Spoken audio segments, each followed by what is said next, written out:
Halo Sobat Tekno, gimana kabar lo hari ini? Semoga selalu sehat dan banyak rezeki. Di video kali ini gue pengen bahas ini nih, Samsung Galaxy A36. HP mid-range-nya dari Samsung yang kece banget, mewah banget. Harganya cuma, kalau Samsung A35 dulu kan itu harganya 4.900 ya, harga mulai darinya.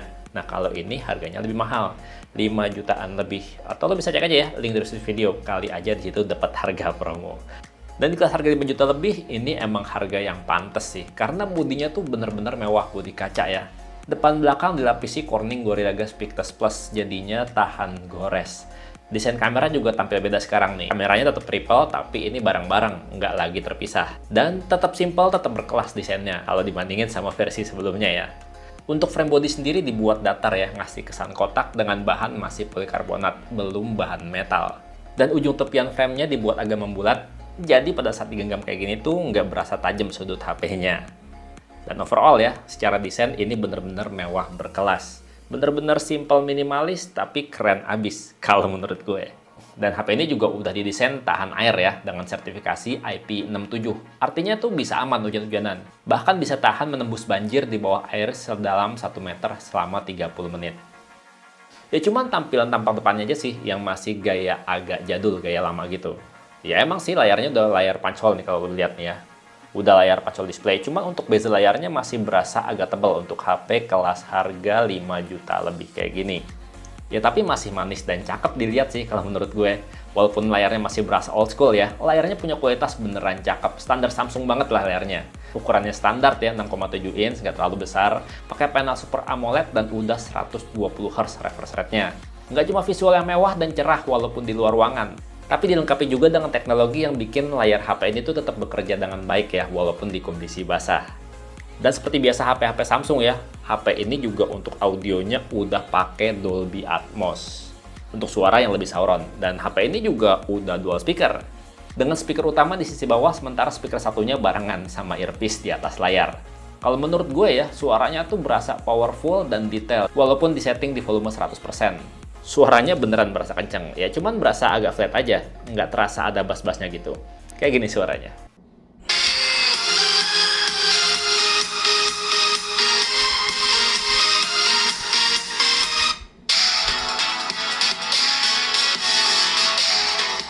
Dan untuk performanya, HP ini tuh meningkat banget dibandingkan versi pendahulunya Galaxy A35. Ini udah pakai Snapdragon. Kalau A35 dulu kan masih pakai Exynos. Ya, Samsung Galaxy A36 5G ini pakai Snapdragon 6 Gen 3 dengan 8 GB RAM dan storage-nya 128 GB. Ada juga pilihan memori yang lainnya ya. Dan sebelum lo beli HP ini, pastiin dulu lo kebutuhan storage-nya seberapa besar ya. Kalau 128 GB cukup, ya beli yang 128 GB. Tapi kalau kurang, lo beli yang 256 GB.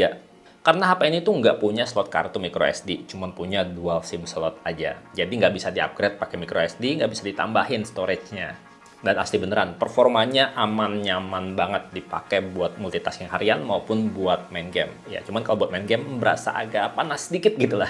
Waktu gue pakai buat main Mobile Legends ya, settingan mapnya ultra, frame rate-nya udah super ya, bisa stabil di 90 fps selama main. Dan ketika main udah agak lama ya, udah lebih dari satu ronde, sekitar ronde kedua gitu, HP itu mulai berasa panas dan diukur itu panasnya suhunya sekitar 44-45 derajat. Panas banget, tapi tetap stabil dipakai main sampai lama juga. Kalau buat main game PUBG Mobile bisa dari Smooth Extreme, Balance Extreme, sampai mentok di HDR Extreme. Bisa juga di Ultra HDR Ultra. Dan ini gue mainnya tentu aja di Ultra HDR Ultra ya. Dan ini stabil loh, aman lancar di 40 fps. Ya kadang ada sih drop frame ke 39 fps itu, tapi nggak berasa lah. Dan seperti biasa, dipakai main lama, suhunya naik sampai 44 derajat. Panas emang, tapi tetap stabil buat main. Kalau buat Genshin Impact, standarnya di grafis low. Tapi main di grafis medium bisa stabil dengan frame rate di atas 35 fps selama main. Ya tentu aja seperti biasa, panas banget HP-nya. Gue akuin performanya bener-bener stabil, lancar ya, walaupun ada masalah di suhunya yang di tangan tuh berasa kurang bersahabat gitu. Sampai 43-44 derajat kalau buat main game kan udah lumayan panas tuh. Tapi surprisingly ini baterainya, walaupun masih 5000 mAh, baterainya berasa awet, tahan seharian. Ya walaupun pada saat gue tes ya, di dalam ruangan, terus pakai koneksi wifi, kalau dibuat main game itu berasa agak boros. Waktu main game Mobile Legends selama sejam itu baterainya habis 18%. Tapi kalau buat multitasking harian doang, doang, apalagi cuma TikTokan doang selama sejam gitu ya, itu baterainya berkurang 8% aja. Termasuk irit loh. Jadi ya kalau misalkan lo pakai HP ini buat TikTokan doang gitu ya, ini awet banget. Tapi kalau misalkan ada kombinasi main game sejam, TikTokan sejam tuh masih ada sekitar 74% itu baterainya. Bisa dipakai sampai besoknya baru minta dicas lagi. Dan ngomongin charge, ini chargingnya masih nggak cepet untuk HP kelas harga 5 juta. Ya cepet sih, tapi nggak pakai banget. Ngecharge-nya udah 45 watt ya. Kalau merek lain kan ada yang sampai 90 watt di harga segini. Dan untuk ngecas pakai charger orinya yang 45 watt, dalam 30 menit itu bisa terisi 66%. Dan kalau pengen 100% penuh, itu cuma butuh waktu 68 menit aja. Nggak cuma karena desainnya yang mewah di tangan ya, terus juga performanya yang lancar dan layarnya yang cemerlang. HP ini tuh nyaman banget dipakai karena emang sensornya komplit dan juga responsif semua. Ya sensor kelas mahal semua lah. Ya sensor sidik jari di layar ya. Biarpun jari basah, tetap bisa buka kunci dengan lancar. Sensor dasar kayak sensor cahaya juga responsif buat mengenali kondisi cahaya sekitar dan ngatur kecerahan layar secara otomatis. Sensor magnetik juga ada untuk fitur kompas. Dan sensor gyroskopnya udah hardware, udah responsif. Bisa banget diandelin lah buat keperluan virtual reality maupun main game. Dan kalau dipakai jadi penunjuk jalan juga GPS-nya cepet dan akurat banget nentuin lokasi kita. Dan konsumsi dayanya tuh berasa cukup hemat loh kalau dipakai buat Google Maps. Sayangnya di sensor NFC-nya aja sih. Ada sensor NFC-nya, bekerja dengan baik, cepet banget kalau buat baca saldo e-money. Cuma sayangnya belum bisa jadi akses card untuk buka kunci pintu. Dan seperti biasa ya, Samsung Galaxy A36 5G ini tuh udah pakai sistem UI terbarunya Samsung. Udah pakai sistem antarmuka One UI versi 7.0 ya, yang berbasis Android 15. Dan bakalan dapat update Android hingga 6 kali Android update dan 6 tahun update keamanan. Pokoknya kalau Android UI-nya paling juara itu Samsung kalau gue bilang. Nggak tahu deh kalau menurut lo gimana. Boleh banget komentar pendapat lo, UI siapa yang paling keren. Soalnya kalau menurut gue ya, UI-nya Samsung tuh simple, rapi, manis, dan berasa ringan juga. Nggak pakai iklan-iklan. Soal fitur juga HP ini banyak banget, termasuk AI-nya. Kayak fitur circle to search ya, cuma tahan tombol home terus tingkari gambar yang mau dicari infonya. Semudah itu kawan untuk mencari informasi dari layar kita. Fitur AI editing untuk fotonya juga keren loh. Kita bisa hapus objek yang nggak diperlukan di foto dengan mudah pakai AI to erase. Terus juga bisa ganti background foto dengan gampang, udah kayak HP flagship. Asli, keren sih ini. Dan banyak lagi beberapa fitur AI lainnya yang nggak gue bahas di sini ya. Yang pasti gue pengen pamer kalau HP ini always on display-nya tuh beneran nggak banci. Bisa nyala terus, bisa di schedule nggak cuma 10 detik doang. Lagian namanya always on display, masa 10 detik doang? Ini baru beneran. Nah sekarang kita bahas bagian kameranya nih. Ini juga udah banyak kemajuan ya dibandingkan sama A35 tahun lalu. Ya sayangnya ya untuk kelas harga 5 juta lebih dia belum dapat optical zoom. Ya minimal 2 kali optical zoom gitu nggak punya, sayang banget. Tapi setup kameranya termasuk lengkap loh. Udah pakai tripod kamera dengan kamera utama 50 megapiksel dengan aperture f1.8. Terus kamera 8 megapiksel ultra wide dan 5 megapiksel kamera makro. Sementara kalau untuk foto selfie ada kamera depan 12 megapiksel. Dan surprisingly, ya nggak surprise, tapi emang sesuai ekspektasi gue. Hasil foto-fotonya tuh bikin puas, cocok banget dipilih kalau mau bikin HP ini tuh jadi pengambil gambar untuk jualan online, atau untuk usaha lainnya yang butuh kamera bagus. Karena tone warnanya tuh berasa natural, terus juga detailnya dapat banget dan dynamic range-nya luas. HDR-nya jalan banget, bikin foto-foto dengan background terang hasilnya tetap cemerlang, baik objek maupun background-nya. Pokoknya di kelas harga 5 juta, ini keren sih kameranya. Kalau untuk foto-foto mode potret pakai HP ini juga berasa asik banget loh hasilnya. Blurnya tuh berasa selalu tepat dan rapi kalau gue bilang. Oke banget sih, ini hasil mode potretnya tuh berasa menonjolkan objeknya banget.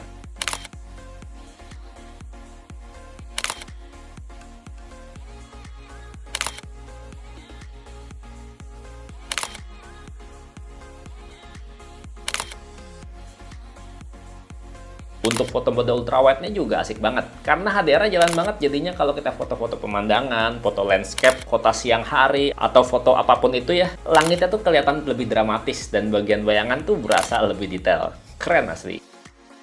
Untuk foto malam hari, nggak perlu diragukan lagi. Ini hasilnya udah detail dan terang dengan warna yang berasa cukup natural juga. Nggak dibikin ngepop warna-warna lampunya. Bagian gelapnya juga berasa cukup minim noise. Dan buat mengagumi diri sendiri, kayak gini nih hasil foto-foto kamera depannya yang 12 megapiksel. Terasa banget detail kan, dan bagus juga dan warnanya. Untuk mode potret pakai kamera depan juga hasilnya udah lumayan rapi. Jarang lah yang namanya salah ngeblur. Asli kalau untuk foto-foto udah keren, dan kalau untuk perekaman video juga ini udah stabil baik kamera depan maupun kamera belakang. Tapi untuk dicatat ya, HP ini tuh bisa ngerekam video 4K 30 fps pakai kamera belakang. Kamera depan juga bisa. Tapi kalau untuk Full HD, itu kamera belakangnya bisa 60 fps, tapi kamera depannya mentok di 30 fps saja. Dan kayak gini hasil rekaman videonya dari Samsung Galaxy A36 5G.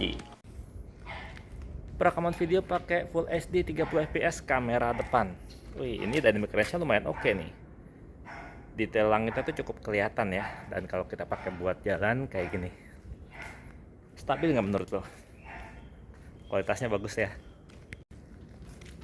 Dan kalau ini perekamannya pakai Full HD ya, Full HD. Dan kalau ini perekamannya pakai 4K 30 fps, stabil nggak kayak gini.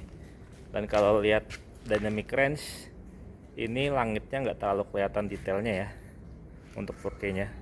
Ini kondisinya lagi mendung nih, kelihatan tuh awan-awannya kelihatan agak gelap. Nah, ini perekaman video dengan fitur Super Steady-nya on ya, dipakai buat jalan. Santai aja jalannya, tapi sekarang kita coba jalan lebih cepat. Dan kita coba buat lari ya. Kondisi lari aja kualitasnya kayak gini. Stabil nggak menurut lo? Nah, kalau untuk fokusnya sendiri bisa lihat. Tuh, pindah fokusnya cepat dan smooth banget. Dia nggak pakai loncat gitu pindah fokusnya. Detailnya sendiri juga dapat banget, warnanya juga bagus nih. Kalau buat bikin konten ini harusnya enak banget ini. Dan kalau ini adalah perekaman video pakai 4K ya, 4K 30 fps buat jalan kayak gini. Stabil gak menurut lo? Nah, ini perekaman video Full HD ya, 60 fps, kondisinya subuh-subuh masih gelap. Gimana menurut lo? Stabil nggak? Berasa ada getar-getar dikit sih kalau menurut gue. Sementara ini perekaman videonya pakai 1080p ya, 30 fps. Karena kalau kamera depan nggak bisa 60 fps, jadi Full HD aja 30 fps. Kayak gini kualitasnya. Kesimpulannya, dengan harga 400.000 lebih mahal dari Galaxy A35 tahun lalu, HP ini tuh banyak peningkatannya, khususnya di bagian kamera yang lumayan berasa hasil foto-fotonya lebih bagus, dan juga bagian performanya yang berasa lebih nendang, lebih kenceng. Ya walaupun ini berasa panas sih kalau buat main game. Untuk fitur AI-nya juga banyak banget peningkatannya. Cuma untuk baterai, charging, desain, dan fitur ya masih tipis-tipis lah, sama kayak tahun lalu, mirip-mirip gitu. Jadi kalau lo tanya ke gue ya, upgrade apa enggak dari A35? Kalau gue bilang sih mending enggak. Nanti aja tunggu ke A37 sekalian. Tapi sekali lagi sih, ini HP recommended kalau lo nggak pakai A35 ya. Kalau lo pengen langsung beli A36 ini, hajar guys. Ini recommended. Dan segitu aja videonya, semoga bermanfaat. Gue pamit, sampai jumpa di video berikutnya. Bye-bye. A35 ya, cuman AI to erase-nya masih nggak bisa ngegantiin ya, kalah sama Infinix Note 40 Pro kalau untuk AI to erase-nya. Lebih kece Infinix. Bingung gue sama Samsung, kenapa nggak dibikin pintar juga AI to erase-nya.